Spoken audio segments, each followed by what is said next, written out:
kita berjumpa kembali dalam siklus yang baru.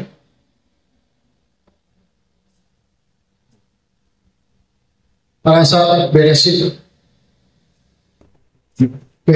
Noah, Leka, itu 3 parasat yang menjadi fondasi paling kuat, ya.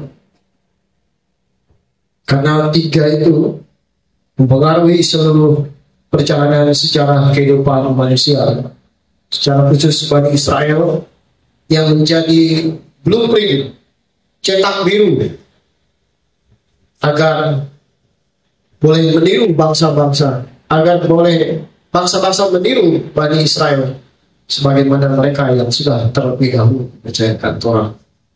Baik Bapak Ibu, kita buka dalam kitab Bereshit. Kita akan belajar dari satu peristiwa. Kitab Bereshit itu banyak ya, barang parasat Bereshit itu cukup luas, mulai dari penciptaan, kemudian ada Sabat, kemudian ada Taman Eden, kemudian jatuhnya manusia dalam dosa, dan bagaimana rencana Elohim melalui penebusannya. Kemudian masih banyak di sana, ada bicara tentang Lamek, bahkan pembunuhan pertama ya terhadap Habel, dan masih banyak ya. Tentu kalau kita bicara 2 jam, 3 jam tidak akan cukup. Makanya itu parasat itu berlaku selama 1 pekan. Ya, maka Bapak Ibu pada kesempatan hari ini kita akan satu hal belajar firman Bapak Ibu. Mari kita buka dalam Bereshit pasal yang ketiga. Saya harap kita berjuang untuk sama-sama belajar walaupun di tengah bunyi genset yang cukup loud atau keras.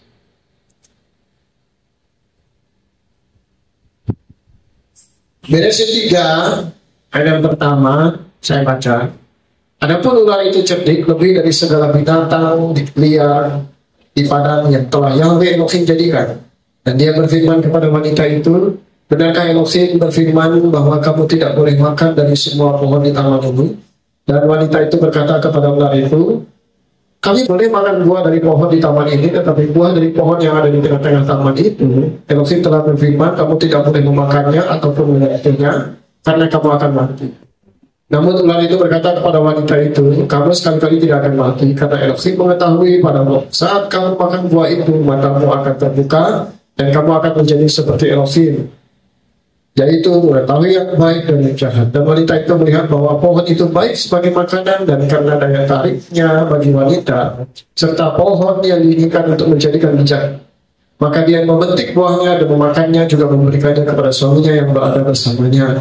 Dan terbukalah mata mereka keduanya, dan mereka menyadari bahwa mereka telanjang, dan mereka menyematkan daun pohon ara dan membuat cawat. Ketika mereka mendengar bunyi langkah Yahweh Elohim yang sedang berjalan dalam taman itu pada waktu hari sejuk, Adam dan istrinya menyembunyikan diri dari hadapan Yahweh Elohim di antara pohon-pohon di tengah taman itu. Tetapi Yahweh memanggil Adam dan berfirman kepadanya, di manakah engkau? Dan dia menjawab, aku mendengar suaramu di taman, lalu aku merasa takut karena aku telanjang, maka aku bersembunyi. Kemudian dia berkata, siapakah yang memberitahukan kepadamu bahwa engkau telanjang? Apakah engkau telah makan dari pohon yang telah aku perintahkan kepadamu jangan memakannya? Manusia itu menjawab, wanita yang kau tempatkan bersamaku, dialah yang telah memberikan kepadaku dari pohon itu, dan aku memakannya. Kemudian Yahweh Elohim berfirman kepada wanita itu, telah engkau lakukan? Dan wanita itu menjawab, ular itulah yang memperdaya aku dan aku memakannya. Dan Yahweh Elohim berfirman kepada ular itu, karena engkau berbuat demikian, maka terkutuklah engkau lebih dari segala binatang ternak dan lebih daripada segala binatang buas di padang. Engkau akan berjalan dengan perutmu dan engkau akan makan debu seumur hidup. Aku akan melakukan permusuhan antara engkau dan wanita ini, dan antara keturunanmu dan keturunannya. Dia akan meremukkan kepalamu dan engkau akan meremukkan tubuhnya. Pada wanita itu dia berkata, aku akan sangat memperbanyak penderitaanmu dan kehamilanmu, dalam kesakitan kamu akan melahirkan anak-anak. Tapi kepada suamimu birahimu tetap, dan dia akan berkuasa atas. Dan Adam berfirman, dan kepada Adam dia berfirman, karena engkau telah mendengarkan apa yang dikatakan istrimu, dan telah memakan dari pohon yang telah aku perintahkan kepadamu dengan berkata, Jangan makan daripadanya, maka terkutuklah tanah kena engkau. Dengan bersusah payah engkau akan mencari nafkah dari tanah itu seumur hidupmu. Dan dia akan menghasilkan semak duri dari tanaman berduri bagimu. Dan kau akan memakan untuk buah di padang. Dengan bercucuran keringat di wajahmu, kau akan makan roti sampai engkau kembali kepada tanah. Karena dari situlah engkau telah diambil, sebab engkau debu, dan kepada debulah engkau akan kembali. Dan Adam menyebut istrinya dengan nama Hawa, karena dia yang menjadi ibu semua yang hidup. Dan Yahweh Elohim membuat pakaian dari kulit untuk Adam dan istrinya, dan mengenakan kepada mereka. Bahkan berfirmanlah Yahweh Elohim, lihatlah manusia itu telah menjadi seperti salah satu dari kita, mengetahui yang baik dan yang jahat. Maka sekarang jangan sampai dia mengulurkan tangannya dan mengambil juga dari pohon kehidupan dan memakannya dan hidup untuk selamanya. Oleh karena itu Yahweh Elohim memerintahkan keluar dari Taman Eden supaya mengolah tanah yang daripadanya dia diambil. Dan dia mengusir mereka keluar, dan dia menempatkan kerub-kerub di sebelah timur Taman Eden dengan pedang yang menyala dan menyambar-nyambar untuk menjaga jalan ke pohon kehidupan. Baik Bapak Ibu, panjang jauh pembacaan firman. Tentu Beresit 3 tidak akan bisa berdiri sendiri karena berkaitan dengan Beresit 2 dan Beresit 1 dan di musim-musim sebelumnya saya pernah menyampaikan bagaimana pengurusan yang Tuhan berikan itu skema dan polanya tidak pernah berubah sejak dari awal. Bagaimana diawali dengan yang namanya pemisahan. Pemisahan itu bisa terlihat dari penciptaan Elohim. Ketika dia menciptakan, memisahkan antara gelap dan terang. Kemudian dia memisahkan air yang di atas dengan air yang di bawah. Lalu setelah dipisahkan, apa yang selanjutnya? Baru kemudian diisi. Yang di udara diisi dengan binatang burung-burung. Yang di darat diisi dengan binatang burung. Siang diisi dengan perangkat-perangkat dan malam diisi dengan perangkat-perangkat cakrawala yang ada. Siang matahari, malam ada bintang dan bulan. Jadi skema Tuhan itu bekerja dengan pola. Dan kalau kita bisa mengamati bagaimana cara kerja Tuhan, maka seperti Raja Salomo katakan, di bawah langit ini nggak ada yang baru.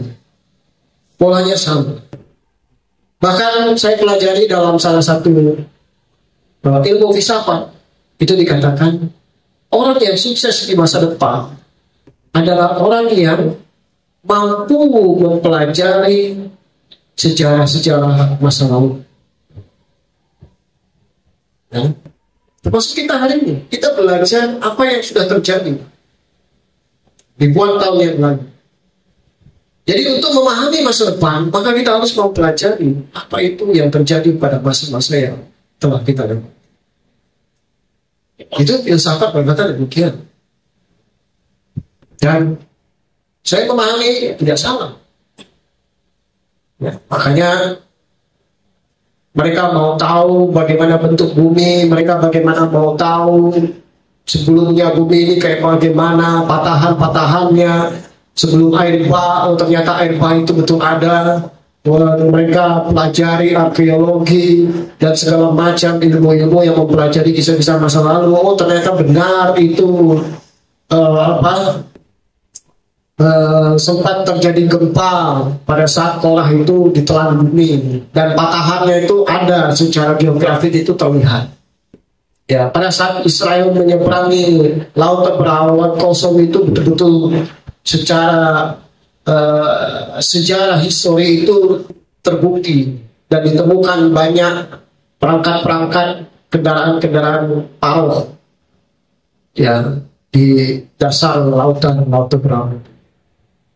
Nah itu membuktikan bahwa manusia ketika dia mau maju ke depan, maka dia harus mengetahui bahwa sebelum dia ada, peradaban itu sudah ada sebelumnya. Maka dia harus mengetahui. Nah kita, Torah itu adalah peradaban yang tidak pernah usang. Dan dia berlaku, makanya nama Elohim Yahweh dan kitab Torah itu, dia bukan hanya past tense, dia bukan hanya present, dia juga berbicara future. Jadi dia berlaku baik dari zaman dahulu, saat ini, maupun yang akan datang, pasti akan terjadi. Ya. Sebuah perbuatan akan terjadi. Nah, berbicara tentang Bereshit, ya, tentu Bereshit adalah fondasi awal dari keseluruhan cerita yang ada di muka bumi ini sampai nanti pewahyuannya akan terjadi sampai ke sini. Ya, bagaimana kerajaan mesianik, bagaimana setan akan dihancurkan, ya, itu sudah tergambar di dalam kitab Torah. Hanya pertanyaannya, Anda mendengar firman Tuhan, tapi Anda mempelajari enggak firman? Ya. Disitulah permasalahan. Dunia yang sangat-sangat instan sekarang, orang malas untuk belajar firman. Orang cuma maunya dengar firman. Mereka nggak mau menguji, mereka nggak mau research, mereka nggak mau meneliti, mereka nggak mau menelaah. Sehingga kehidupan yang benar itu sulit untuk ditemukan di hari-hari ini. Kenapa?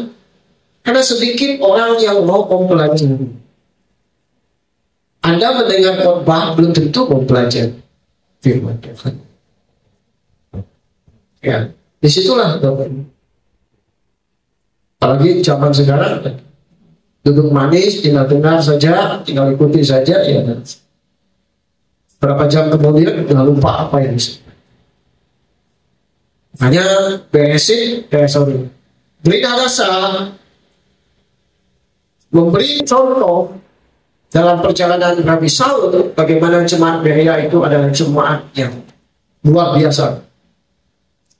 Mereka memuji sekalipun itu perkataan seorang Nabi Saul. Dia katakan jemaat, bukan katakan gembala, bukan yakin, bukan. Dia katakan jemaat Berea. Ya. Tetapi hari ini yang terjadi adalah banyak jemaat kehilangan. Ya, ikuti saja. Maka gak heran banyak yang migrasi, pindah. Karena mereka gak kuat dalam fondasi iman. Ya, itu yang terjadi. Nah, tadi saya mengingatkan kembali yang sebelum-sebelumnya pernah Tuhan izinkan saya sampaikan, bagaimana kekudusan itu berbicara tentang dipisahkan terlebih dahulu. Seperti Bani Israel itu harus dipisahkan dari Misraim, baru kemudian mereka diisi, mereka menerima Torah firman Tuhan. Ya, nah, oke, tapi saya nggak akan sampai detail sampai jauh itu, tetapi kita lihat masa kejatuhan manusia dalam Bereshit pasal yang ketiga. Ada dua hal. Yang pertama, kita akan belajar bagaimana tipu daya setan itu, dan yang kedua, kita akan belajar tentang komunikasi Elohim terhadap manusia. Secara khusus ada beberapa pertanyaan yang Elohim lontarkan. Dikatakan dalam Bereshit pasal yang pertama, adapun ular itu cerdik, lebih dari segala binatang liar di padang yang telah Yahweh Elohim jadikan. Dan dia berkata kepada wanita itu, benarkah Elohim berfirman bahwa kamu tidak boleh makan dari semua pohon di taman?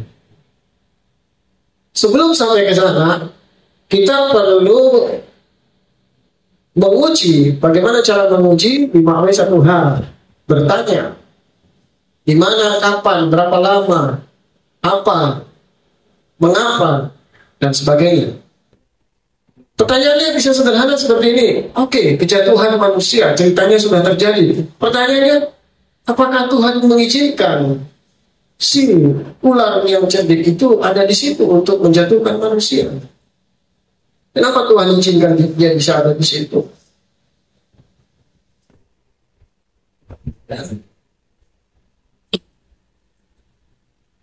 Ada banyak pengajaran termasuk para nabi. Beberapa dikatakan bahwa sedari awal malaikat itu nahas, atau kalau dalam bahasa Lucifer dengan segala adik-adiknya sepertiga yang akhirnya membel. Sebagaimana kita Yesaya dikatakan bintang ya, yang jatuh. Dikatakan bahwa mereka itu sudah ditakdirkan Elohim sebagai malaikat yang melayani. Tugasnya melayani. Sebagaimana dalam kitab Ibrani pasal 1 ayat yang ke-9. Perbandingan Hamasyah dengan malaikat. Ayat 14 di sana dikatakan, bukankah mereka semua adalah roh-roh yang beribadah yang diutus untuk pelayanan sehubungan dengan mereka akan segera mewarisi keselamatan. Jadi malaikat itu memang identiknya atau identiknya, harafiahnya, hakikatnya, tugas mereka melayani. Mikael tanggal 5, ya, Gabriel malaikat penerus pesan, ada Rafael, ada Uriel dan sebagainya. Anda bisa baca di dalam kitab Enok itu nama-nama malaikat. Mereka punya tugas tersendiri sesuai dengan namanya masing-masing. Ya. Nah, tetapi ada satu bagian yang sebagaimana kita sering dengar bahwa malaikat pemuji, ya, ketika dia ingin menyamakan dirinya dengan Elohim. Tetapi saya menyisihkan cerita itu. Ada satu cerita di mana dalam Bereset ini dikatakan, saya ambil intisari daripada beberapa tafsiran, dikatakan bahwa termasuk ketika Elohim menciptakan manusia dan memberikan satu taman yang sangat khusus, Taman Eden, dan dia memberikan semua binatang hewan dan diserahkan kepada Adam untuk diberikan nama. Di sana diceritakan ada kecemburuan dari si nahas ini. Kenapa saya harus melayani dia? Ya, kenapa dia terlalu dispesialkan? Ya, bukankah aku ini abadi? Malaikat yang paling posisinya dekat dengan Elohim itu ya malaikat pemuji itu. Dan dia bisa melihat sendiri bagaimana aura sekinahnya Tuhan itu nyata betul. Makanya dia berusaha mencuri kemuliaan Tuhan dengan memprovokasi sepertiga mereka untuk memberontak. Ya. Dengan jelas, dengan envy, dengan kecemburuan itu, maka dia berusaha menjatuhkan manusia melalui kecantikan lewat ular tadi, yaitu tafsir, katakan tafsir, menjadi sebuah cerita yang menambah. Nah, terlepas daripada peristiwa itu atau cerita bahkan narasi yang sudah tadi disampaikan, bahwa nyatanya bahwa manusia jatuh ke dalam dosa, tetapi kita bisa lihat proses bagaimana mereka jatuh ke dalam dosa. Adapun ular itu cerdik lebih dari segala binatang liar di padang yang telah Yahweh Elohim jadikan. Bisa jadi nahas itu memanfaatkan atau melalui ular itu. Ya, benarkah Elohim berfirman bahwa kamu tidak boleh makan dari semua pohon di taman itu? Kita bisa bandingkan dengan kitab Beresit, Matiahu pasal 10, Matiahu pasal 4, pencobaan visual. Kita bisa lihat di sana. Salah satu strategi setan adalah yang pertama, dia akan mendorongkan terlebih dahulu kebenaran firman Tuhan. Ya.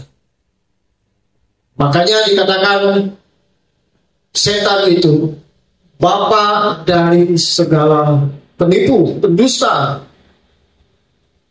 Karena semua dusta di dunia ini ada dalam bibir lidah. Nanti kita akan dapati ada salah satu perkataan di dalam kitab Torah yang mengcounter tipu muslihat setan ini dan membuat orang bijak, ya, membuat orang sadik berjaga-jaga. Dikatakan bahwa benarkah Elohim berfirman bahwa kamu tidak boleh makan dari semua pohon di taman ini? Pertanyaannya setelah kenapa dia ada di situ, pertanyaan yang kedua, kok dia biasa tahu? Padahal Tuhan berfirman kepada Adam. Ya, adik, saya mau buka, saya mau mancing, Bapak ini silakan gali sendiri. Pertanyaan-pertanyaan yang saya. Tapi saya nggak akan melebar sana. Bapak ini punya tugas. Kenapa? Ya, seorang sadik itu harus banyak bertanya. Ya, anggaplah kita semua ini tersesat dengan bertanya, kita perlahan-lahan menemukan inilah jalan. Tapi kalau kita pasif, Anda akan mati di tempat. Ya. Benar Elohim berfirman bahwa kamu tidak boleh makan dari semua pohon di taman. Ini pertanyaan ini adalah pertanyaan jebakan, tetapi juga pertanyaan konfirmasi. Betulkah? Benarkah? Berarti dia tahu. Ya, berarti dia tahu. Yang pertama, si setan sebagaimana dia mencoba Yesua, Mesias kita, dengan firman. Karena tools atau alat yang paling mudah untuk menyesatkan orang-orang adalah melalui firman. Maka jangan heran kalau politik sudah dimasuki agama, sudah dimasuki dengan unsur-unsur yang berhubungan dengan kitab suci Bible. Kebodohan yang terjadi pada umat akan bikin kesana. Karena itu market yang paling gampang. Karena orang kalau udah soal agama, soal sebagai suci, itu ada. Biar mau salah kamu apa, yang penting pokoknya itu dah.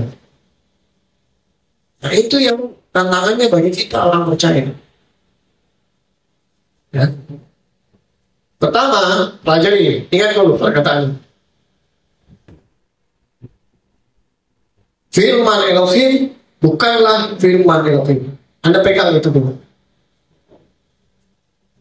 Setiap seseorang yang berbicara tentang firman Elohim, daftar Elohim, Anda harus pegang dulu. Anda harus berada di gray area, berada di tengah-tengah. Kalau Anda langsung, wah iya betul itu. Wah betul. Ya. Kenapa saya katakan demikian?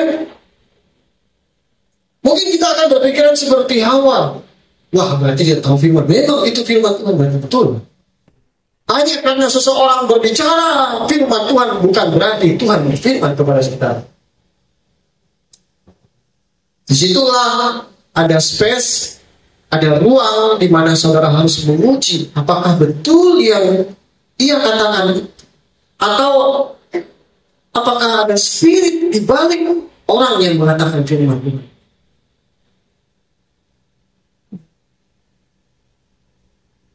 Matius pasal 4, setan juga berbicara firman Tuhan.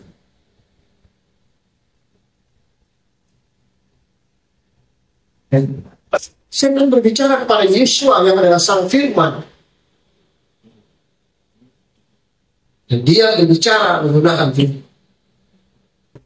Tapi di balik perkataannya ada motivasi yang terselubung. Bahwa setan ingin, yang pertama, setan ingin membuat orang-orang meragukan firman. Maka kelihatan sekali dengan ungkapannya, benarkah? Betulkah? Ya. Tapi kalau kita pelajari benar, maka ada tatanya di sana, benarkah? Tapi kalau kita hanya sekedar dengar saja, maka kita akan katakan, wah berarti betul yang dikatakan setan ini firman Tuhan. Persis, kan tidak boleh makan. Padahal itu ada pertanyaan yang dari kata-kata awal sampai terakhir itu satu paket. Yang kalau kita dengar sepenggal-sepenggal seolah-olah bahwa si setan betul-betul memahami firman. Tapi pada hakikatnya ada motivasi terselubung ketika dia mengatakan itu. Benarkah Elohim berfirman, kamu tidak boleh makan dari semua pohon di taman ini? Ada unsur yang masuk di sana. Ya memang betul kami boleh makan di taman ini, tetapi ada pengecualiannya. Berarti katakan demikian seharusnya. Dia tahu bahwa Hawa akan menjawab seperti itu. Makanya si setan memancing dengan pertanyaan itu. Benarkah Elohim berfirman bahwa kamu tidak boleh makan? Wah, kamu tahu ya, berarti luar biasa. Banyak gereja hancur, banyak gereja karena melihat figur. Pokoknya kalau yang dikatakan dia itu sudah benar. Tanpa kita meriset, tanpa kita meneliti, tanpa kita menguji. Makanya nasihat orang bijak, common sense, nasihat orang umum pada umumnya. Yang pahit jangan cepat dibuang, yang manis jangan cepat ditelan. Sesuatu yang manis kau dengar, jangan cepat-cepat dulu kamu terima. Ya. Jadi yang pertama, setan menggunakan firman untuk mengkonfirmasi orang-orang percaya. Ya. Tujuannya satu, bahwa apa yang dikatakannya memang betul. Nah, dia menggunakan firman. Setan berbicara kepada Yesus, bukankah Elohim berfirman bahwa dia akan dia akan mengutus malaikat yang menatang langkah kakimu? Ya. Tujuannya ingin menjebak Yesus. Kalau ada keraguan dalam diri Yesus, maka dia akan, kamu mau perlu bukti, saya akan jatuhkan.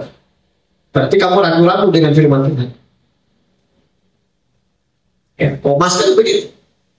Bukti sebagai salah satu rasul yang memang terkenal dengan keraguannya, ketidakpercayaannya terhadap firman Tuhan. Cucukkanlah tanganmu dan percayalah. Ya. Manusia jatuh bukan karena tidak percaya, tapi karena mulai ragu-ragu. Keraguan adalah pintu masuk. Salah satu membantah keraguan kita adalah dengan menguji, tidak ada lain. Anda mendengar khotbah, tapi Anda belum tentu mempelajari. Itu kan tugas. Ini bukan tugas, bro. Ini bukan soal tugas tidak tugas. Firman Yesus katakan bahwa manusia hidup bukan gembala hidup hanya dari roti, tapi manusia. Kalau Anda bagian dari manusia, maka Anda harus mendengar perkataan Yesus.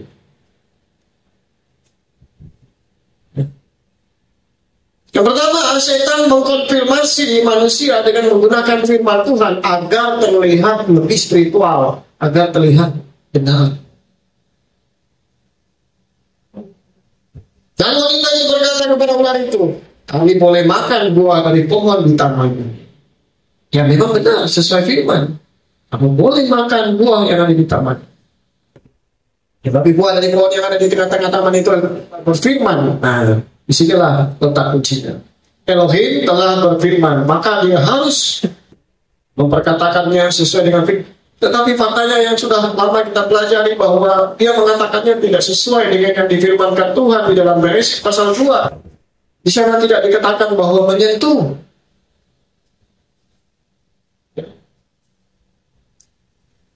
Bahkan di sana dikatakan bukan hanya karena engkau akan mati, tapi firman Tuhan, kamu sungguh akan mati. Ada penekanan di sana. Kamu truly benar-benar mati. Bukan mati lagi. Ada tension, ada penekanan terhadap konsekuensi yang akan diterima melalui penambahan suatu kata. Sungguh. Apa-apa bilang sungguh mati. Ya. Artinya Tuhan gak main-main dengan konsekuensi itu. Ya. Kalau dalam hukum, kalau di dalam hukum acara itu, kalau Anda baca kontrak, kalau ada kata dapat, sebagaimana antara lain ya sebagai berikut, itu beda maknanya. Apalagi kalau ditambah konjungsi, pemahamannya beda lagi. Ya. Maka ular tahu bahwa si Nahas ini tahu bahwa Hawa tidaklah, apalagi yang memang yang menerima firman Tuhan itu ada. Memang kecerdikan ular di situ. Dia memanfaatkan perempuan yang tidak secara direct langsung dengan. Makanya di dalam buku filsafat itu dikatakan woman the root of evil. Wanita itu adalah akar dari segala yang jahat. Kenapa demikian? Karena melalui wanita pintu dosa itu masuk. Nah, baca di dalam kitab Nabi Saul, bukan Adam yang tertipu, melainkan Hawa yang tertipu. Walaupun Adam melakukan pembiaran, dia tidak secara aktif, tapi dia secara pasif.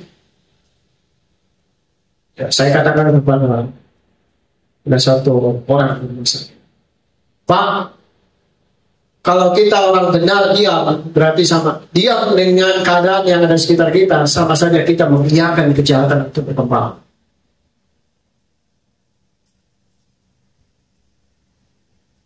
Saya dapati itu ketika saat saya di Barjas. Saya tidak menceritakan bagaimana, tapi memang ternyata bobroknya negeri ini itu luar biasa. Dari sisi keuangan, perencanaan sampai pengadaan itu jelek dan hitam. Temuan demi temuan itu terjadi. Bahkan saya sampai berada di bawah, di tempat baca itu berada di dalam tekanan yang harus disuruh inilah harus wajib ini. Tapi saya bersyukur, ya saya dengan pimpinan kita sama visinya. Nah, tidak, silakan lebih baik pindah tempat tugas daripada pindah tempat tidur. Nah. Dan saya sampai katakan sama pimpinan saya, aduh Pak, kita itu sudah tidak bisa lagi, susah. Kita sudah berada di lingkungan yang sudah sangat kacau. Bersuara pun kita akan tidak ingin. Sampai pimpinan saya katakan, ya begitulah.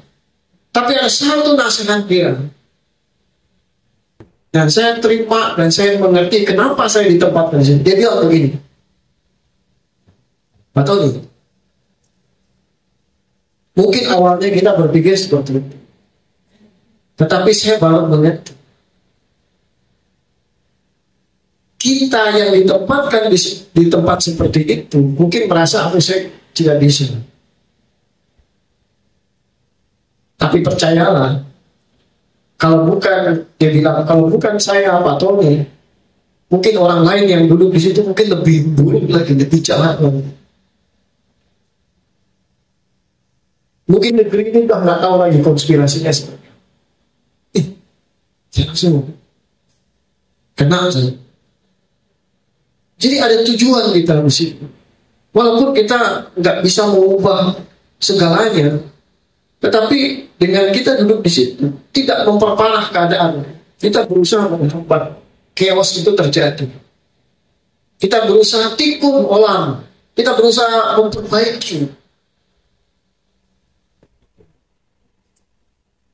Waktu itu saya berpikir, udahlah saya sudah malas Pak. Ya. Karena pada hakikatnya mereka kucing-kucingan. Maksudnya melakukan semua hal yang tidak. Tapi saya diingatkan dengan nasihat pimpinan saya. Justru kita ditempatkan di tempat mencari. Kalau orang lain mungkin lebih parah. Kalau orang lain mungkin nggak tahu lagi itu. Saya tersentak dan saya, wah terima kasih Tuhan. Aku sudah skeptis, aku berusaha sudah mau mengambil apatis, tidak peduli lagi masa bodoh. Tapi ternyata ada nasihat. Ya, kalau bukan kamu siapa? Mungkin ya Tuhan sudah tentukan Anda di situ. Tuhan sudah tempatkan Anda di kampung, sudah tempatkan mungkin Anda pikir wah yang lain yang lain. Tidak. Kalau bukan Anda di situ, mungkin orang lain jauh lebih parah, lebih rusak lagi.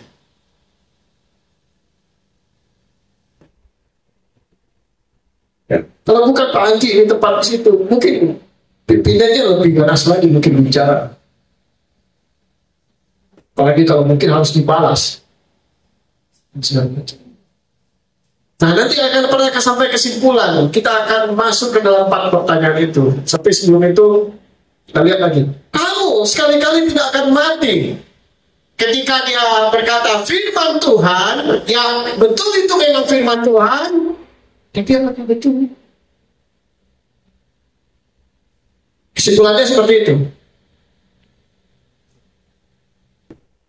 Ada dialog dengan seseorang, dia sepakat dengan apa yang saudara sampaikan, lalu dia kembali katakan, tapi apakah benar yang disampaikan itu? Sebenarnya dia ingin membuat saudara ragu terhadap firman Tuhan.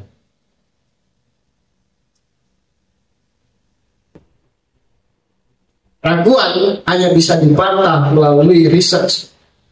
Maka kita perlu belajar. Yesua itu ya, oke, dia telah kain, tapi dia dari kecil itu sudah belajar. Anda bisa dapati dia masih remaja, dia berdialog, dia diskusi dengan ahli Torah sampai bapak mamanya cari. Jadi Yesua itu bukan orang yang langsung tiba-tiba begitu, dia melalui proses. Bet Midrash, dia belajar huruf Ibrani, dia belajar Torah, dia belajar Talmud. 30 tahun ya.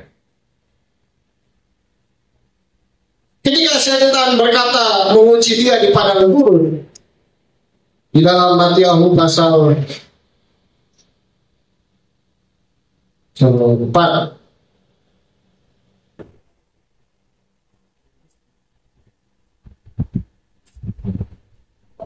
kau putra Elohim, jatuhkanlah dirimu, ayat yang ke-6.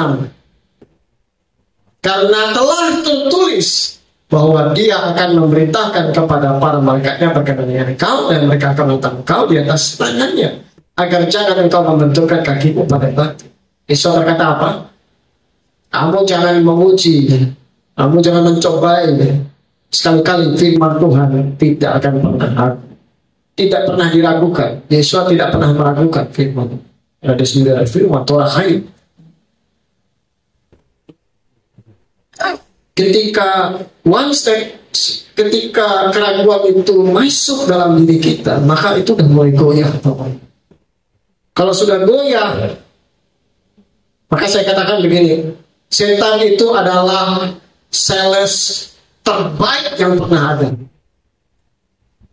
Di antara semua sales yang ada, dia sales yang terbaik.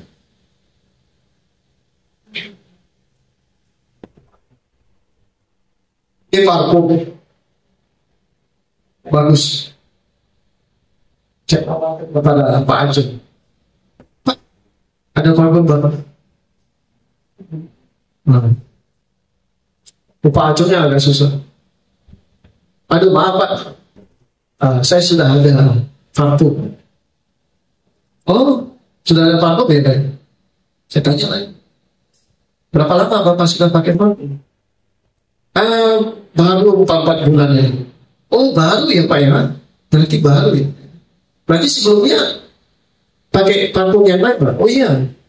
Saya tanya lagi, kenapa ganti parfum Pak kalau boleh tahu? Oh karena saya kurang cocok. Oh kurang cocok ya Pak ya? Berarti Bapak sukanya yang kayak bagaimana parfum? Ya. Asal suka wanginya wangi-wangi citrus.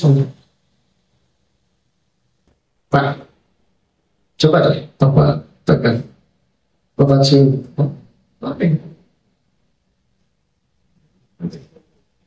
Ketika dia pegang, secara marketing Pak Ajung sudah mulai. Apalagi dia sudah mulai wangi kan, wah, sudah mulai masuk. Coba aja Pak, I guarantee, saya jamin. Saya jamin 3 hari baunya masih ada. Ya. Yang lain, ya kan Pak, ya kan? Iya ya Pak, ya. Nah, udah mulai masuk. Itu trik marketing, sales. Dan setan adalah sales yang terbaik kalau dia menyodorkan dosa. Ya. Terbukti ketika Hawa, dia bukan hanya berbicara tentang makan buah, tapi dia tunjukkan kepada Hawa bagaimana buah itu mengkilat, bagaimana buah itu seolah-olah wow. Dari mata turun ke hati, turun ke hati. Seperti ibu-ibu kalau lihat Shopee, Tokopedia, sebagainya. Awalnya dia lihat, lama-lama nggak sengaja check in, check out, nggak sengaja, ya. Nggak usah dilihat deh, nggak usah. Begitu buka lagi aplikasinya, kok masih ada ya? Kemarin aku lupa ya. Ini masih bagus. Dari mata, warnanya baru. Kayaknya bahannya gaduh. Saya lihat dulu lah review-reviewnya. Aduh, reviewnya sampai 1000-an ini. Kayaknya paling bagus. Benar. Masuk. Ya. Jadi pertama, setan mengkonfirmasi bahwa itu adalah firman Tuhan. Kalau kita tidak menguji itu betul-betul firman Tuhan, maka kita masuk step yang kedua. Dan dia katakan apa kepada Hawa? Oh enggak akan mati. Firmannya katakan apa? Ya, kamu sekali-kali tidak akan mati. Dia menawarkan sesuatu yang membuat saudara untung. Pak, coba nih Pak. Saya jamin 3 hari nggak akan hilang. Oke. Ya lagi masuk. Saya sudah yakin begitu dia pegang, begitu dia terima, Pak coba deh. Begitu dia pegang dan dia lihat, udah clear, 90% sudah pasti. Tambah lagi dia begini-begini, udah.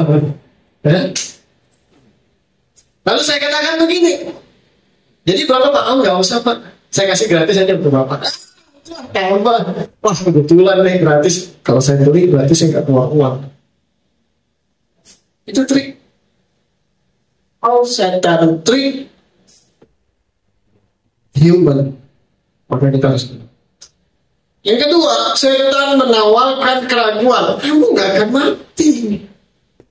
Kamu sekali-kali nggak mati. Bahasanya begini, dia ingin mencoba membuat saudara meragukan firman Tuhan. Karena Elohim mengetahui pada saat kamu makan buah itu, matamu akan terbuka dan kamu akan menjadi seperti Elohim, yaitu mengetahui yang baik dan yang jahat. Silahkan baca di dalam Kejadian pasal 2 seperti apa perkataan Elohim. Tapi 3 kesimpulan yang bisa kita dapatkan dari perkataan dia kepada Hawa. 1, dia mengubahkan firman. He changed the word. Dia mengubah daftar Elohim. Ini tidak sesuai dengan prinsip 2. Yang kedua, dia mengurangi firman.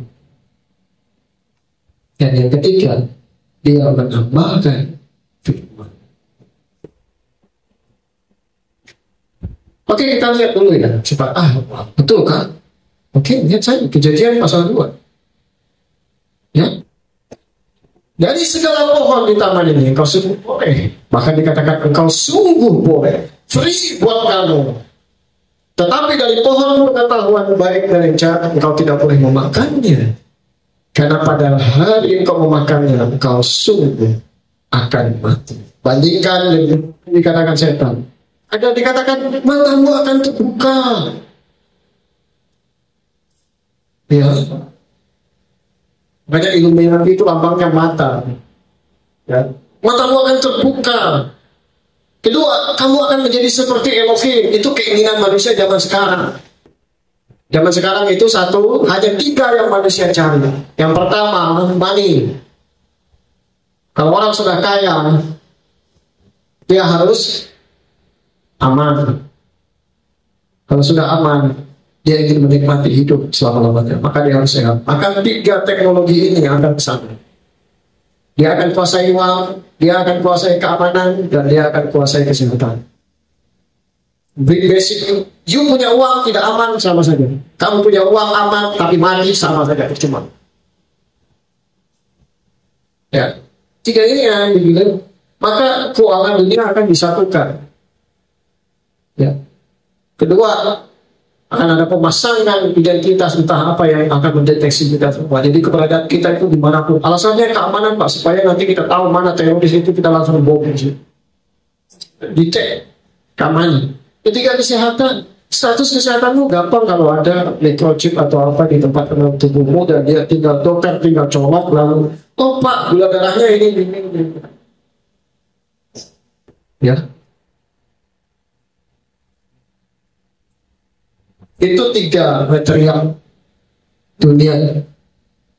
Rothschild itu kayanya minta pun, cuma juga karena dia akan mati.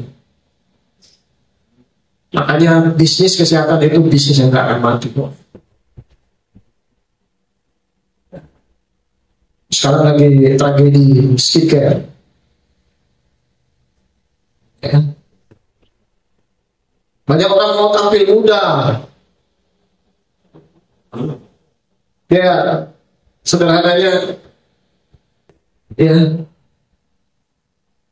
tua itu nggak bisa dilawan, tapi janganlah merasa tua. Tua itu kenyataan, tapi merasa tua itu pilihan. Ya, bahkan ada yang suntik lah segala macam, botox lah, alisnya sudah bagus, sulap lah, kurang apa Tuhan kita itu? Dalam Beresit pasal 1, manusia dan segalanya bukan hanya dikatakan baik, tapi sangat baik. Tapi menurut manusia, ketika bayi baru lahir, kayaknya kurang telinganya, dikasihlah hati-hati, ya kan? Kayaknya kurang kakinya ini, dikasihlah gelang.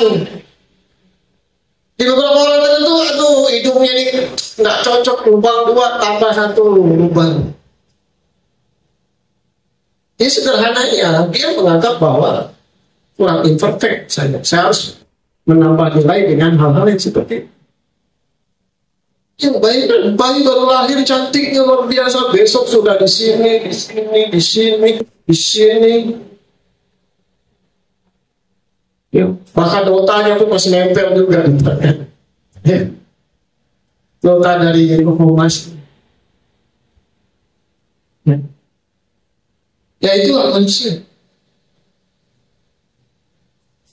Alis disulam, mata disulam, hidung disulam, bibirnya disulam jadi bimoli. Tahu bimoli? Bibir bocok 5 cm aja ke depan. Banyak artis tuh yang bibirnya kayak bibir apa? Ikan apa itu? Dan apa ikan yang enak di asam manis itu? Kan kakap kan? Kan? Kenapa? Yang susah dijual di pasar itu? Ya? Gurami yang bibirnya besar itu. Ya? Saya lihat ini, mati sih operasi kayak menarik. Dan bingung bibir moncongnya 5 cm.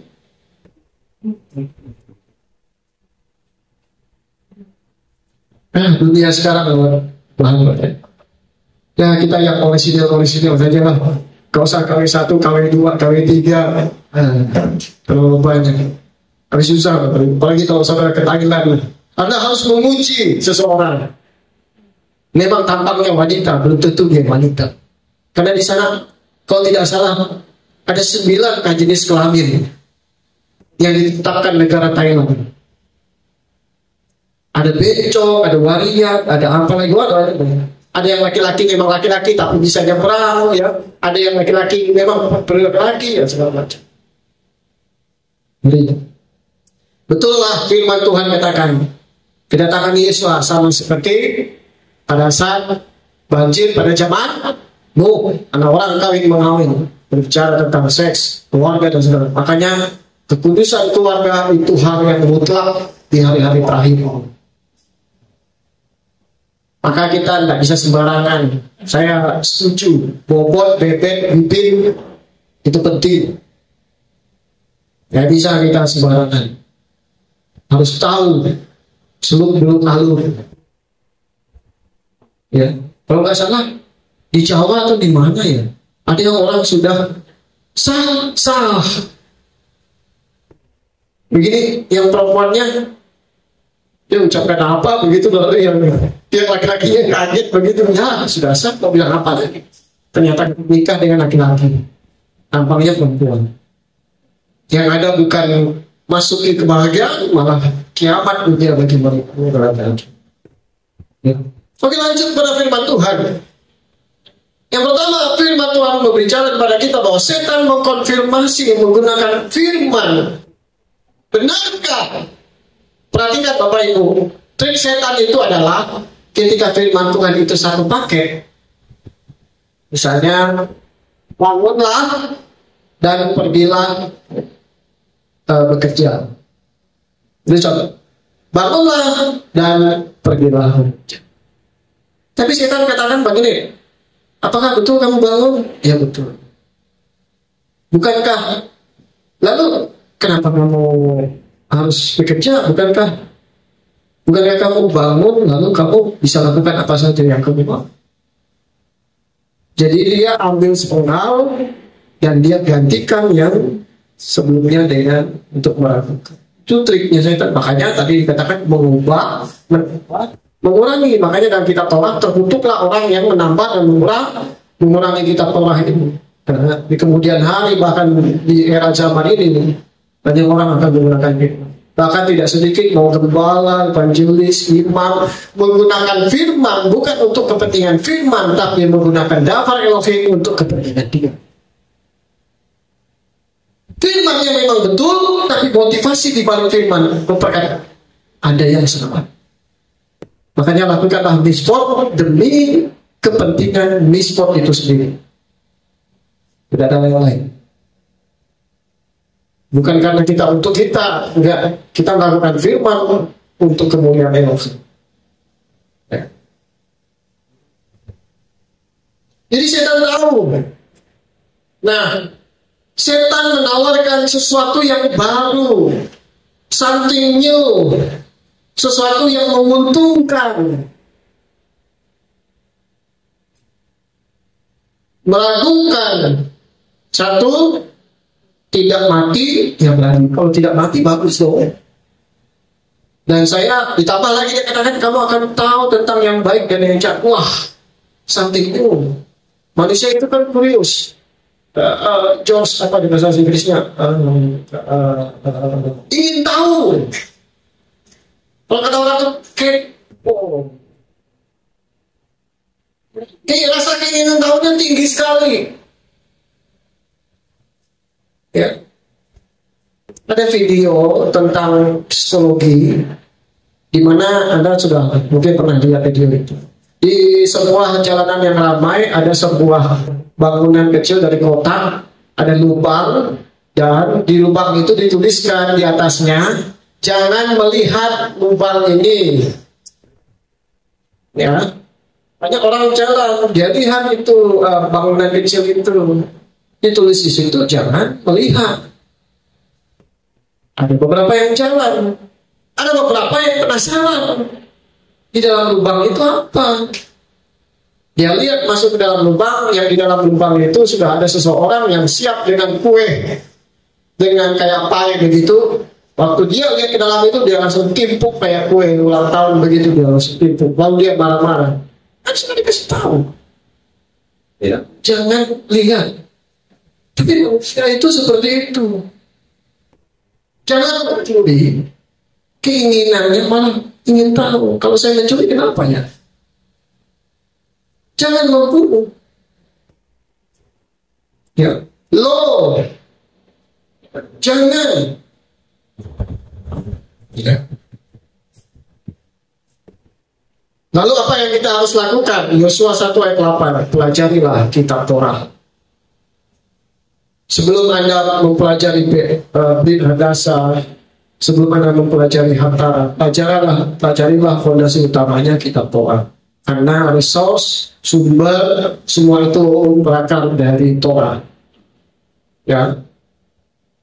Nah, yang kedua, lihatlah siapa di balik orang atau manusia yang memperkatakan firman Tuhan itu. Selain daripada perkataan firman Tuhan itu, lihatlah oknum pribadi spirit di belakang itu.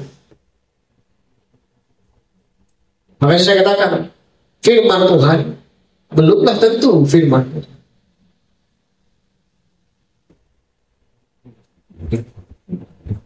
Firman Tuhan menegur Bani Israel. Ya, sampai Yosafat, Raja Yosafat, atau siapa lupa raja itu.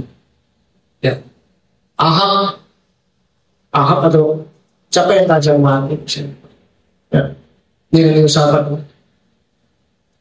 Yerobeam atau siapa? Waktu itu mereka sama-sama keluarga karena besan atau apa saya lupa.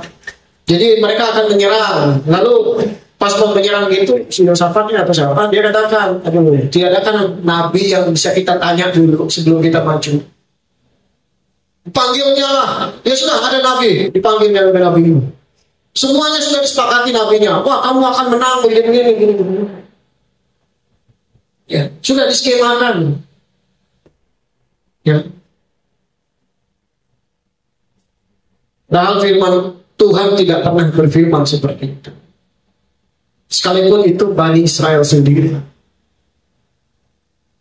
Maka kepalsuan harus diuji dengan kebenaran firman Tuhan. Makanya saya katakan, ketika kita memberitakan firman Tuhan, maka akan ada pemisahan antara domba dan kambing.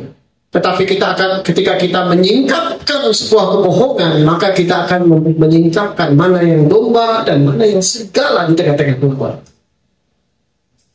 Hasilnya itu akan pohon yang baik akan menghasilkan buah yang baik.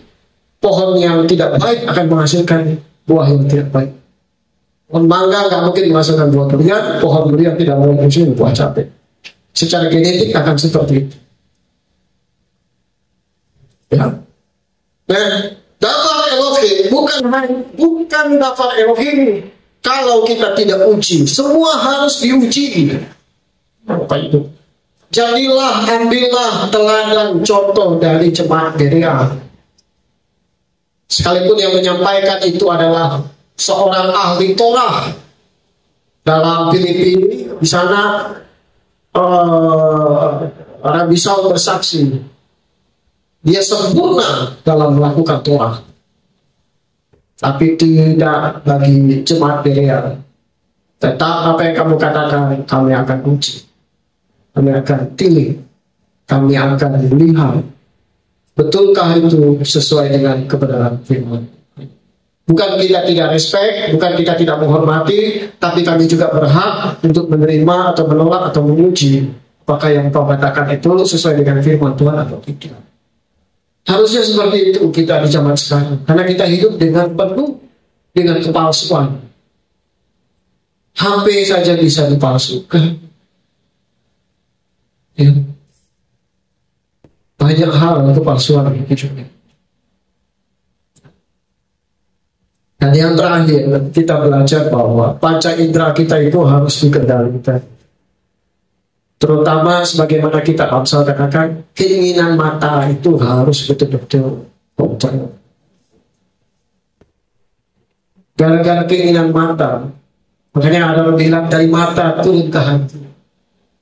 Dari mata turun ke pikiran Hawa. Pikirannya lalu berkata, maunya kayaknya baik deh. Dari pikirannya turun ke tangannya, dan tangannya meraba dan mengambil, dan masuklah ke dalam mulut, dan dia membagikan kepada Adam.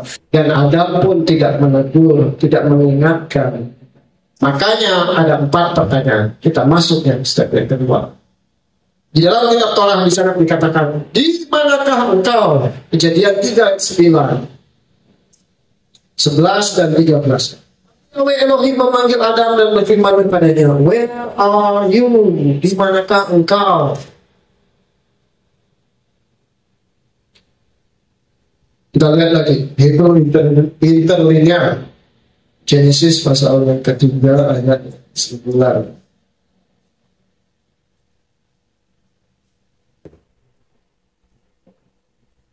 Ya. Wa'ikra Yahweh Elohim Yahweh Elohim Adam Wayimer Lo Ayikra. Bahasa Inggrisnya Wa'ikra, Elohim memanggil Yahweh Elohim God kepada man Adam manusia, dan berkata Wayomer kepadanya. Ayeka, bahasa Ibraninya where are you? Ayeka. Coba kita katakan di kiri kanan. Ayeka, ya. Di manakah engkau? Ya.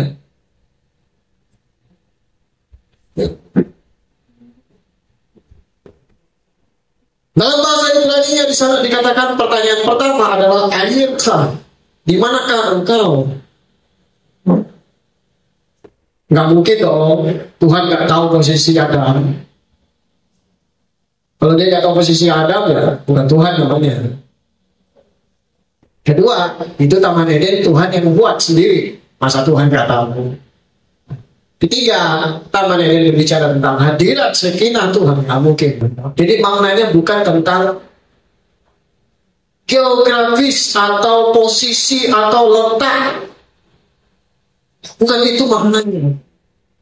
Tetapi kalau kita lihat Ayeka dalam bahasa Ibrani, ya, di sana ada satu kata dari kata Ayeka itu, yaitu ya, atau Eka. Saya temukan, coba kita buka interlinear. Masih kalau ada yang interlinear silakan buka interlinear. Interlinear ratapan 1. Ratapan 1 ayat yang pertama. Interlinear ratapan 1 ayat.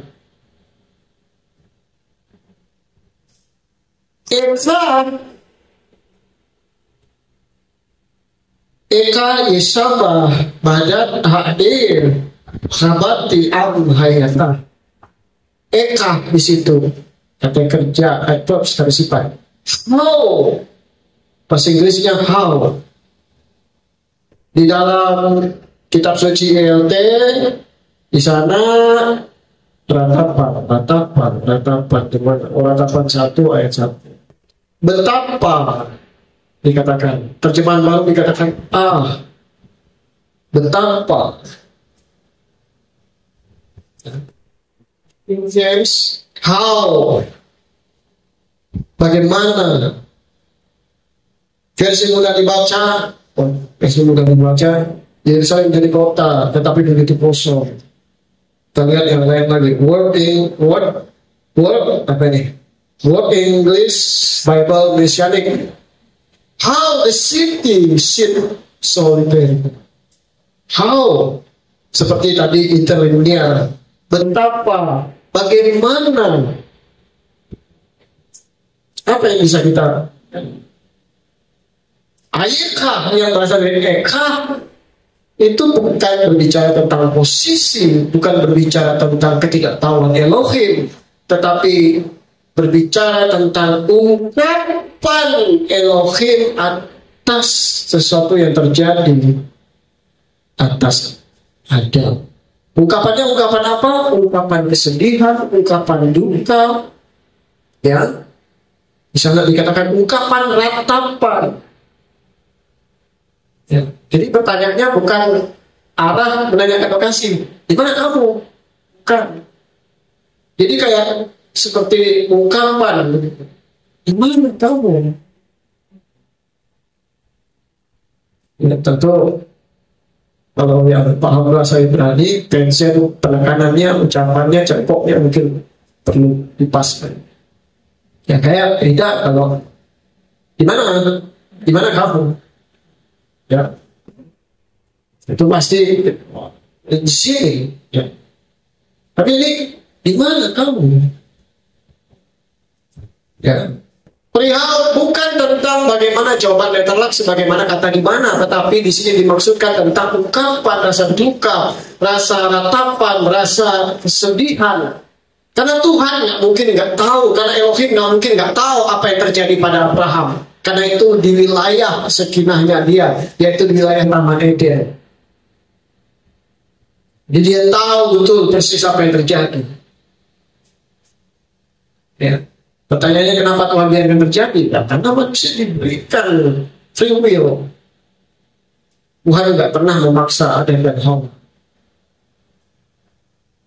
Ya.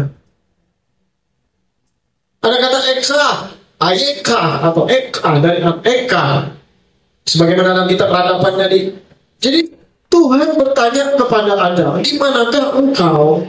Ya. Sebenarnya berbicara tentang bagaimana Elohim merasa sedih atas keterpisahan yang terjadi. Begini Bapak Ibu, pada waktu seseorang melakukan dosa, berbuat dosa, detik saat dia berbuat dosa, saat itu juga terjadi keterpisahan antara kita dengan Elohim. Bukan nanti berlaku 3 kali 24 jam.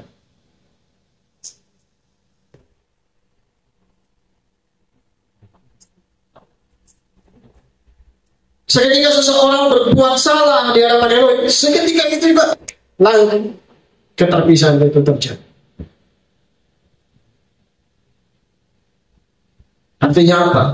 Yang memisahkan antara kamu dan aku adalah dosa. One second, 1 detik setelah kamu melakukannya, ataupun persekian itu kamu berbuat dosa, selesai hal langsung. Itu akan terjadi pemisahan di dalam alam supranatural. Hanya Adam langsung merasa. Jadi momen di mana Elohim berduka, di mana Elohim itu merasa beratap, ayika atau berkabung atau sedih, ya. Di mana sebagai seseorang yang dikatakan di manakah engkau, ya, sebagaimana seruan kitab agung, sebagaimana seorang kekasih, ya, yang terpisah dari kekasihnya. Bukankah kita sekarang lagi terpisah dengan kekasih kita?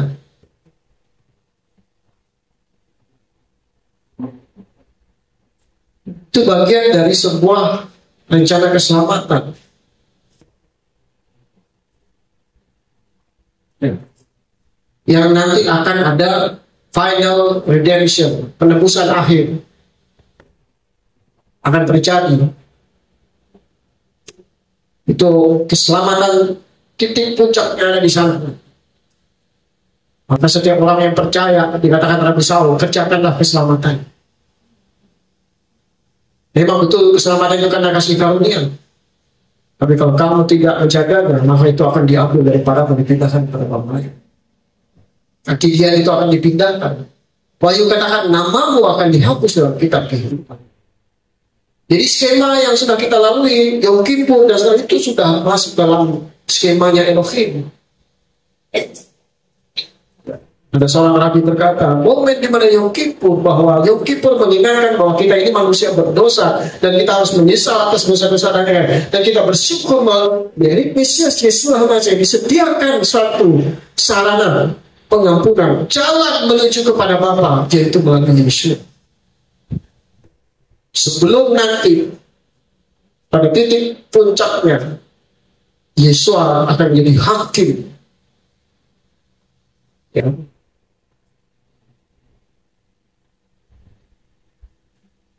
Dosa begitu menyakiti, memisahkan orang percaya daripada Elohim.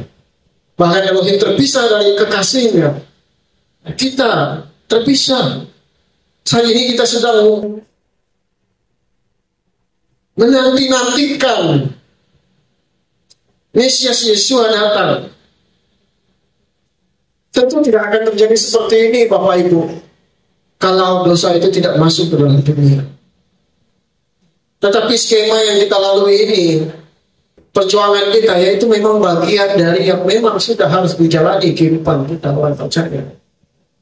Mulai dari nubuatan tentang Yesua, bagaimana tentang tabernakel, bagaimana tentang Yesua datang, kematiannya, kehidupannya, kematiannya, kebangkitannya, dan kembalinya dia naik ke Samain dan turunnya Noah, dan sampailah kita pada titik di hari ini, suatu perjalanan yang belum final. Bahkan kematian seseorang pun belum final, karena nanti akan ada kebangkitan kekal bagi orang yang mati di dalam Tuhan. Dan pada saya itu penghakiman bagi semua. Ya. Lalu apa yang menjadi obat? Ya. Apa yang menjadi kerinduan Tuhan? Kerinduan Tuhan cuma satu, bahwa Tuhan ingin bahwa kita kembali. Makanya dalam perumpamaan yang Yesus katakan, ketika anak yang bungsu itu memisahkan diri dari Bapa dan dia menghambur-hamburkan kekayaannya, dan ketika dia sadar, aware, kayaknya keadaanku gak baik deh. Ada satu tempat di mana sepertinya kelegaan, walaupun cuma orang upahan, dan dia kembali kepada kemauan. Sebab itu pertobatan itu dimaknai sebagai turn, kembali. Tesupah itu kembali. Kembali kemana? Kembali kepada Elohim. Kembali kepada rumah Bapa. Satu waktu kelak kita akan berada di tetapan Eden. Amin. Dalam kitab Wahyu dikatakan kita akan makan buah yang setiap bulannya. Pertanyaan saya, Bapak Ibu. Pertanyaan saya. Adam dan Hawa hidup kekal atau tidak sebelum jatuh dalam dosa? Adam dan Hawa itu hidup kekal atau tidak sebelum jatuh dalam dosa? Ya. Bagaimana? Kekal. Salam besar. Kalau dia kekal, kenapa Tuhan larang makan buah yang akan menambah kekekalan dia?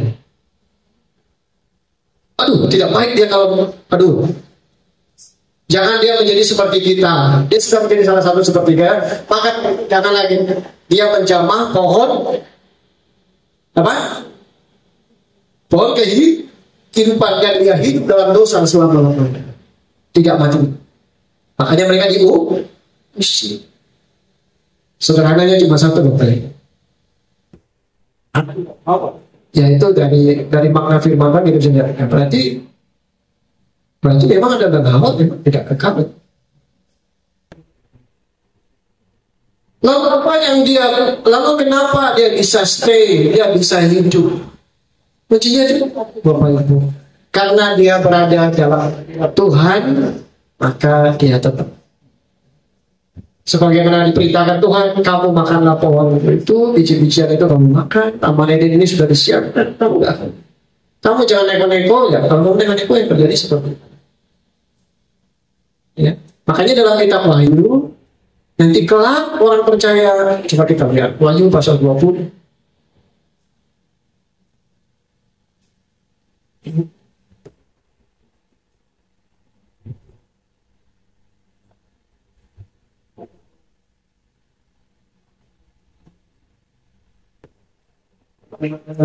Coba Wahyu pasal 21.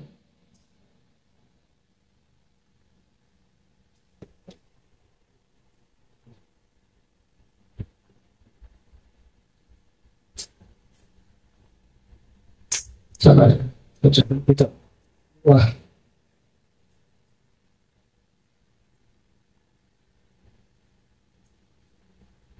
Yang Wahyu 22,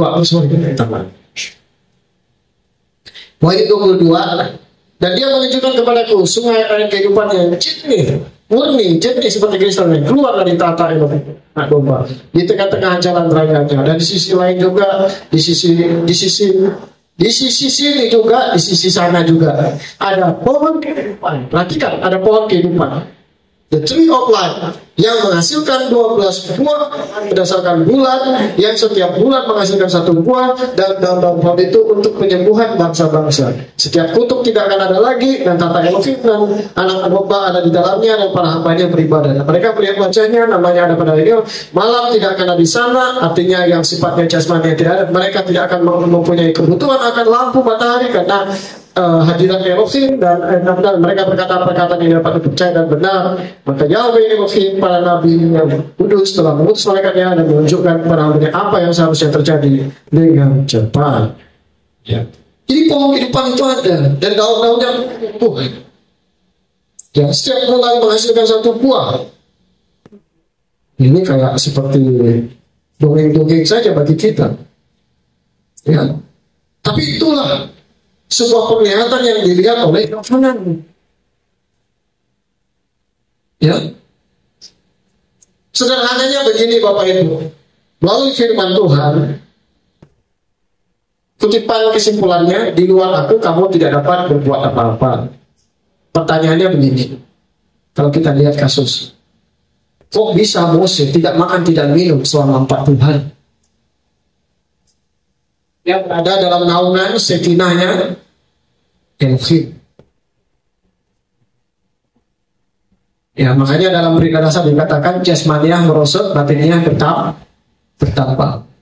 Dalam hukum alam roh juga dikatakan darah dan daging itu tidak akan mewarisi kerajaan sama. Makanya dikatakan buah roh, matikan kedagingan. Daging itu nggak penting, karena itu nggak akan mengalami bagian apapun. Ya. Israel bisa survive di padang gurun karena ada 2. Satu, mana dari Samaim, dan air dari batu karam. Siapa? Israel. Bahkan firman yang dikatakan, kamu mau cari mujizat apa? Kasutmu nggak habis, pakaianmu nggak lusuh. Yang bikin mereka mati hanyalah pemberontakan mereka, bukan dari Elohim. Yang dari Elohim mereka akan mengalami mujizat. Ya. Jadi bagi kita yang sekarang sama, selama kita stick, selama kita berada dalam hadirat Tuhan, makanya dikatakan firman Tuhan dapat siapa yang berada menjamah biji matanya. Ya. Dalam naungan Tuhan, dalam sekinah, dalam hadirat Tuhan, Israel tidak akan mengalami ancaman selama tiang awan dan tiang api itu. Makanya, siapa ini? Ahab dengan siapa? Nabi ini dilihat satu-satunya cara menghancurkan Israel adalah pisahkan tiang api dan tiang awan itu dari Israel, yaitu Elohim pemimpin mereka. Buat mereka bersinar, maka dosa itu akan memisahkan. Dan saat itu juga kamu berani. Kalau saya mungkin ketapian sedikit hanya orang sudah mati. Tapi ketika Israel berada di tembok Yeriko, orang Yeriko dengar semua peristiwa yang pernah Israel lewati. Kengerian terjadi, ketakutan terjadi, pintu gerbang ditutup. 6 hari mereka mengelilingi. Hari ke-7, 7 kali mereka kelilingi. Begitu disoraki tembok itu. Ada seseorang bertanya, Tuhan, pada waktu tembok ratapan itu apa yang terjadi? Ada malaikat yang menghancurkan. Suara itu memiliki kuasa supranatural. Alam Samaim bergerak. Ya. Jadi ketika kita berada di dalam hadirat Tuhan, tidak perlu khawatir dengan apa yang kau butuhkan. Ketika kita berada dalam hadirat Tuhan, engkau nggak perlu takut dengan ancaman. Ya. Ketika kita berada dalam hadirat Tuhan, saya yakin dan percaya orangnya pasti makin muda.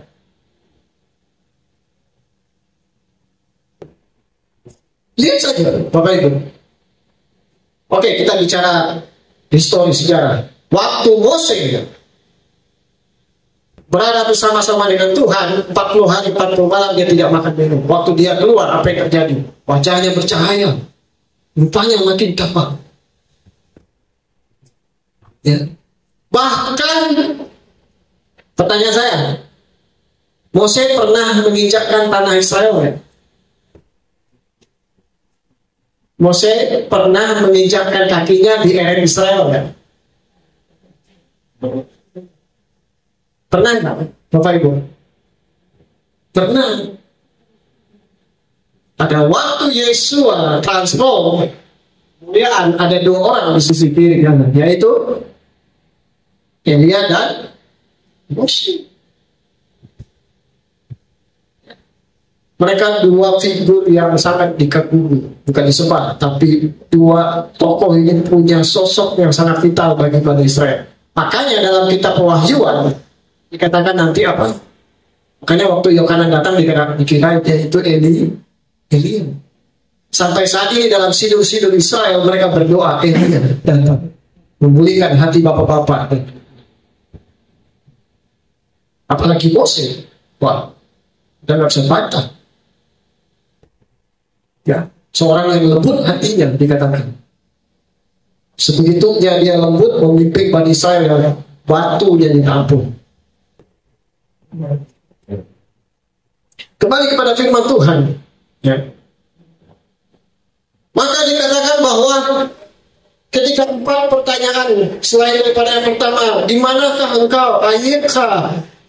Yang kedua dikatakan, siapa yang memberitahukan kepadamu bahwa engkau telanjang? Yang ketiga, apakah engkau telah makan dari pohon yang telah aku perintahkan kepadamu, jangan memakannya? Kemudian yang keempat, apa yang telah engkau lakukan? Satu waktu, setiap kita harus menjawab pertanyaan Tuhan pada hari yang telah. Apa yang sudah engkau buat selama engkau di dunia? Jangan pernah lari dari Tuhan. Ya, jangan pernah lari dari Tuhan. Ketika Adam dan Hawa berdosa dan itu membuat duka Tuhan, lalu apa yang membuat penghiburan bagi Tuhan? Dalam perumpamaan anak yang hilang, anak yang bisa hilang, cuma satu, yaitu Teshuva. Ketika seseorang bertobat dan dia kembali kepada Bapa, itulah yang membuat bapaknya girang selalu. Pada waktu anak itu lagi di ujung sana, mungkin baru ini kayaknya dia, bapaknya sudah di depan pintu gerbang nanti. Waktu dia datang, dia suruh orang bikin pesta, kasih baju, yang mati hidup kembali, yang hilang telah kembali, dia katakan. Itulah yang menjadi penghiburan Bapa. Itulah kenapa Mizmor katakan Yesus paling benci, bukan benci, dia tidak suka dengan kemunafikan. Ya, hanya sesuai dengan Torah. Apakah aku berkenan dengan kematian yang fasik? Ya, bukankah pertobatan mereka yang Tuhan paling suka? Makanya undangan itu diberikan kepada semua orang, tetapi sebagian besar tidak merespon, malah justru memunculkan pelacur, orang-orang yang hidup, justru mereka yang merespon. Karena Tuhan mengasihi semua orang, dia rindu semua orang. Ada Yesus, dia masuk sampai ke sana. Orang Farisi dia tahu, kayaknya nggak bisa ini. Kenapa kamu makan bersama para pemuncukan orang-orang berdosa? Ya, bukan orang sakit, bukan orang sehat yang memerlukan tabib, tapi orang sakit yang memerlukan tabib. Ya. Tuhan menghendaki pertobatan orang-orang yang hidup dalam kebenaran.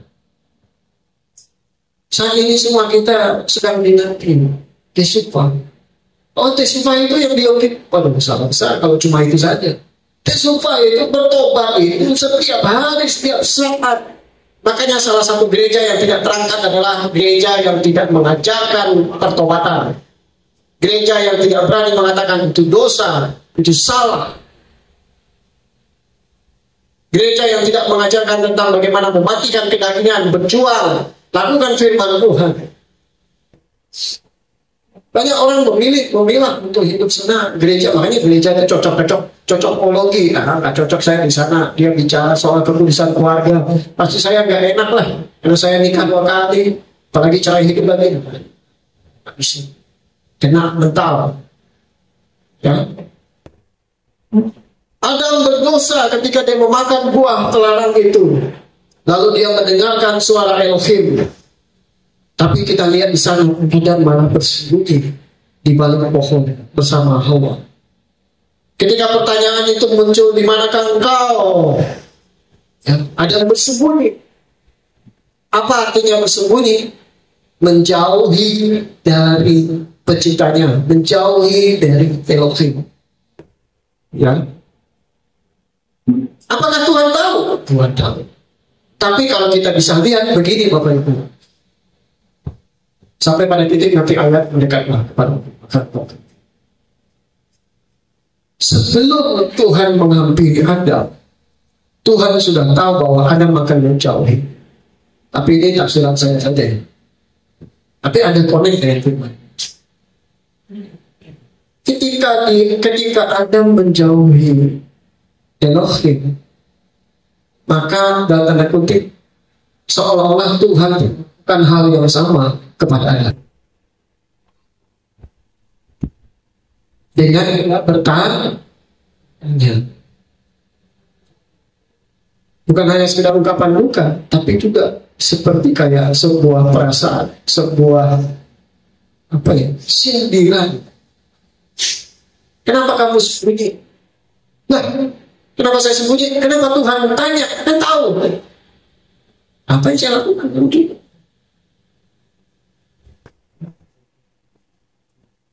Tapi bersyukurlah, ya, Yesus datang ke dunia ini bukan, tapi untuk melayani, memberikan dirinya bagi penghapus dosa manusia. Ya. Di dalam kitab Yakobus pasal 4 ayat 8, mendekatlah kepada Elohim dan dia mendekat kepada. Kok Tuhan kayaknya egois ya? Bukannya dia yang harus cari kita. Lalu pertanyaannya, bukannya bapaknya yang cari anak yang sulung itu? Kenapa anaknya yang terbalik?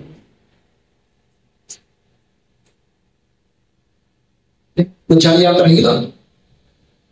Lalu bagaimana dengan kitab Yesaya pasal 1 ayat 18 dan 20? Datanglah sekarang dan biarlah kita berperkara bersama. Kamu di mana? Di mana kamu? Di mana engkau? Dia sembunyi. Kalau ada mengerti, kenapa Tuhan mengatakan di mana? Padahal dia tahu. Bukankah selama ini mereka harmonis? Ya. Sekalipun dosamu seperti gengisi akan menjadi putih seperti salju, sekalipun merah seperti lembah akan menjadi putih seperti bulu domba.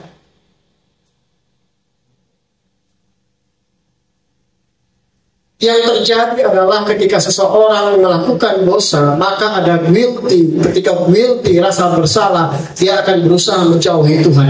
Itu adalah bukan sesuai dengan firman Tuhan. Justru kalau kita bersalah berdosa, kita harus datang kepada Tuhan.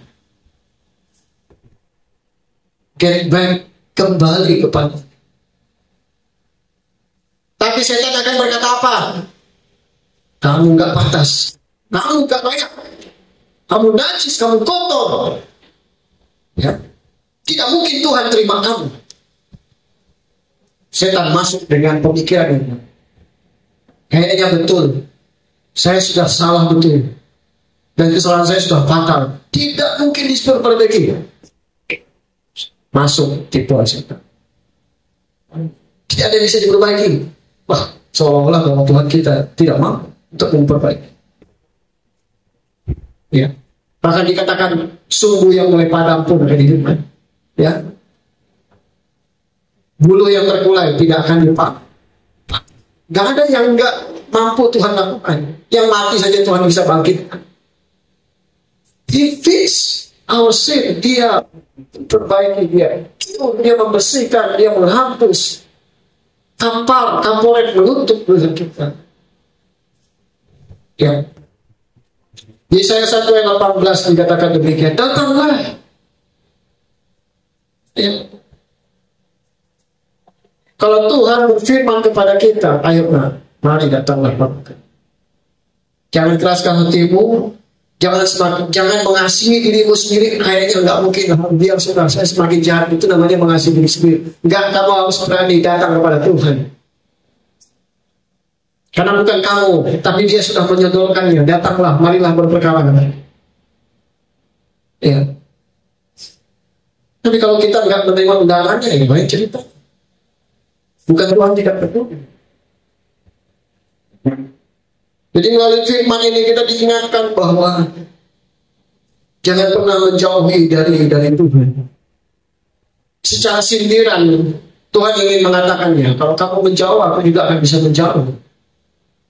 Aku juga akan merasa seperti aku ingin bertanya, dan kamu menganggap bahwa kok kayaknya Tuhan nggak tahu saya di mana ya. Ya bukan itu maknanya juga. Karena kamu menjauhi dia. Ya. Tugas kita, karena kita yang berbuat dosa salah, maka kita harus bertanggung jawab. Salah satu tragedi dosa adalah Adam melemparkan tanggung jawabnya kepada Hawa, Hawa melemparkan tanggung jawabnya kepada ular. Itu salah satu tragedi upah dosa, di mana orang tidak mau disalahkan dan dia akan berusaha mengkambing hitamkan orang lain, dan dia akan berusaha, Adam berusaha playing victim bagi kaum pria. Ya, gentleman adalah seseorang yang berani mengakui kesalahannya. Itu adalah sifat pria yang takut akan Tuhan. Tapi Adam ditanya apa? Jawabnya apa? Di mana kamu? Ya, pertanyaannya tadi apa? 4. Di mana kamu? Siapa yang memberitahu kamu telanjang? Apa kamu telah makan? Apa yang telah kau lakukan? Apa jawabnya? Wanita yang kau tempatkan.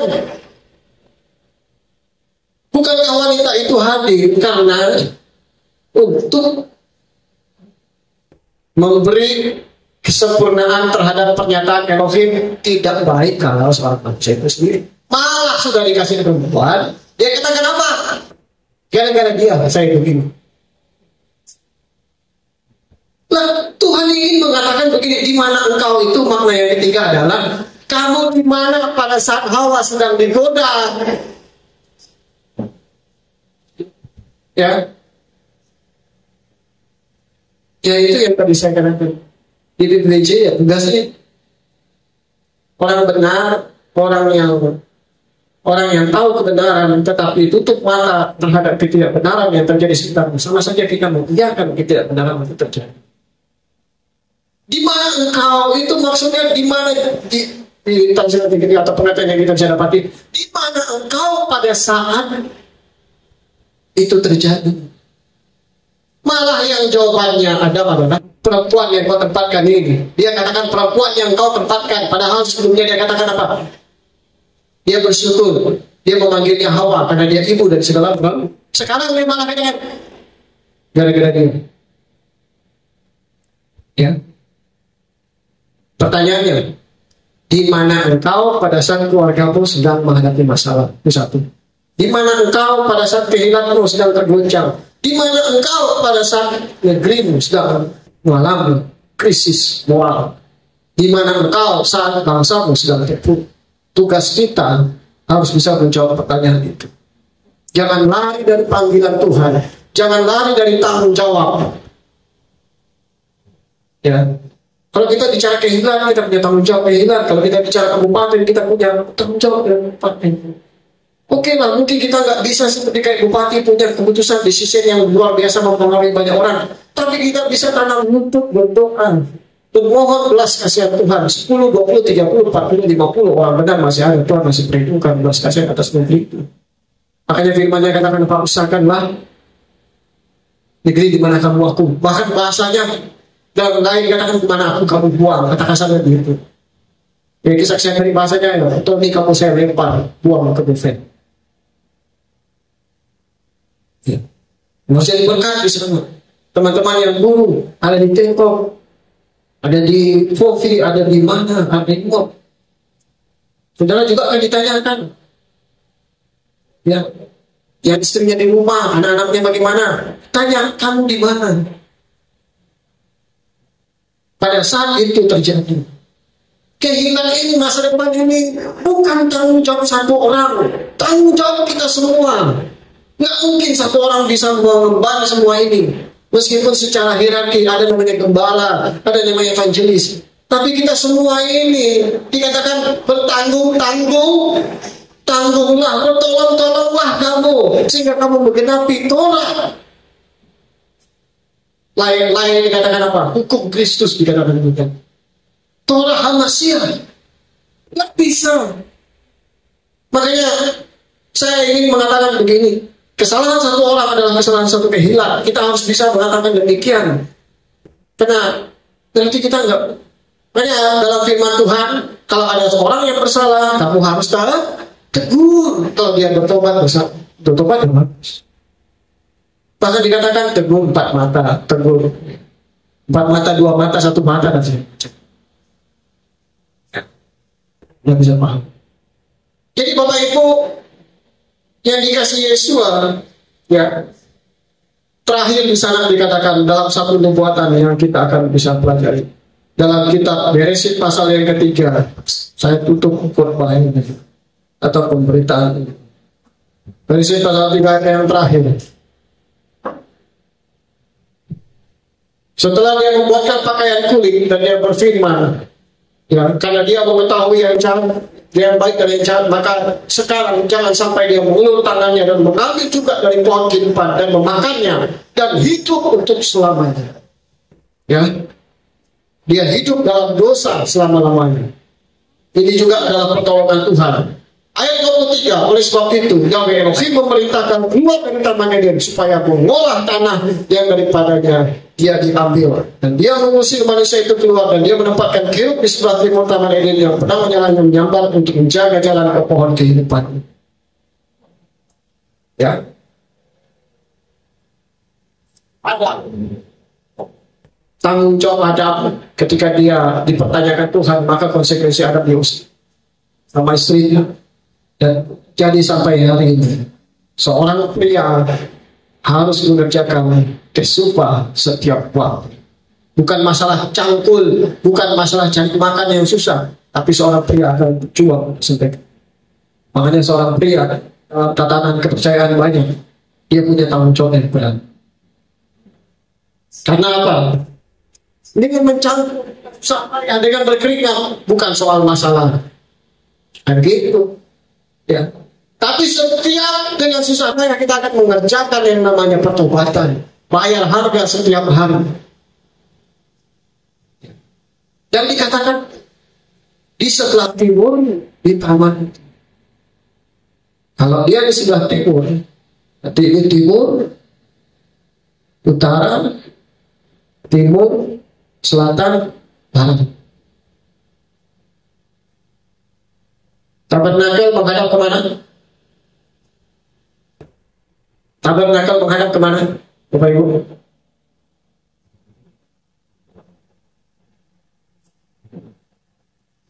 Nah, nggak sembarangan Tuhan kasih arah utara timur, nggak bisa sembarangan. Semua itu ada makna. Tabernakel pintunya menghadap ke timur. Pertanyaan saya, dia masuk, dia melewati apa dulu? Pelataran. Masuk ke dalam, masuk ruang kudus. Yang paling ujung, dia masuk ruang Maha Kudus. Ujungnya timur itu apa? Tabernakel itu sudah berbicara tentang gambaran bahwa manusia akan dipulihkan keadaannya sebagaimana dia hidup di taman Eden. Satu waktu kita akan bersama dengan Elohim dalam kerajaan 1000 tahun. dan kekal sampai selamanya. Yang dikatakan tadi, kita nggak perlu matahari, kita nggak musingkan lagi dengan apa yang namanya harafiah, makan minum. Kerajaan Tuhan bukan soal makan minum, bukan soal kali mengamin seperti yang diajarkan yang 72 bidadari dan segala macam. Kita beda.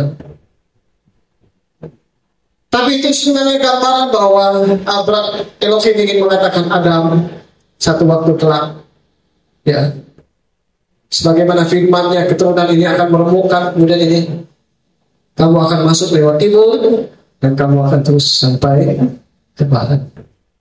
Saya waktu merenungkan ini agak ketawa-ketawa, macam kayak cerita Sembokong, ya, cari kitab dari timur menuju ke barat begitu, ya. Tapi kita bisa lihat bahwa nggak sembarangan Tuhan menentukan arah itu. Ternyata kok tabernakel itu ditentukan ini sebelah timur, ya kan? Kalau bahasa kita ya sama aja. Nggak semuanya punya makna yang dalam. Dari timur, Yesua memasuki pelataran di mana dia membasuh dosa-dosa kita. Ruang Kudus, dia melakukan tugas. Nah, pada saat ruang Maha Kudus dia sebagai imam besar, dia akan menjadi. Makanya tiranya terbelah. Ada akses direct langsung. Yesua katakan kepada Rabi Saul, Torah itulah yang dibatalkan. Apa? Torah lisan. Torah yang mengatur antara hubungan Bani Israel dengan bangsa. Sehingga itu yang menjadi tembok pemisah. Makanya kan Petrus katakan, aduh, kita nggak bisa makan satu meja dengan bangsa-bangsa. Ya. Makanya Tuhan negur Petrus dengan sebuah penglihatan. Ada 3 orang yang nanti akan datang. Makanya dia katakan bahwa kasih karunia itu bukan hanya untuk Bani Israel, tapi juga untuk bangsa-bangsa. Ya, itu yang Tuhan robohkan. Makanya keselamatan itu tersedia bagi banyak bangsa-bangsa. Banyak orang akan masuk ke dalamnya. Bapak yang memberkati, maju terus Bapak Ibu, bahwa bersyukurlah kita. Banyak sekali rahasia. Tapi saya rindu saudara bukan hanya mendengarkan apa yang saya sampaikan atau apa yang kita sama-sama pelajari, tapi saudara bisa belajar. Ini bukan tugas saya, ini bukan tugas para imam, atau mungkin di imam ada Pak Kris yang bagian pengajaran. Wah, itu tugasnya itu orang-orang. Enggak, semua kita. Betapa mudahnya akses zaman sekarang. Anda bisa lihat bahasa Inggris nggak perlu susah, nggak ada terjemahannya. Summary YouTube Anda bisa lihat. Ya, tinggal bagaimana sikap kita. Ya, apakah kita mau aktif atau hanya sekedar pasif? Ya, Bapak yang memberkati, terima kasih Bapak yang kami ucap syukur buat hari ini, satu perjalanan panjang yang cukup waktu dan tenaga. Kami belajar satu parasat pertama dari seluruh rangkaian parasat tahun 5785 yang sudah kami mulai. Dan kami bisa melihat skema yang luar biasa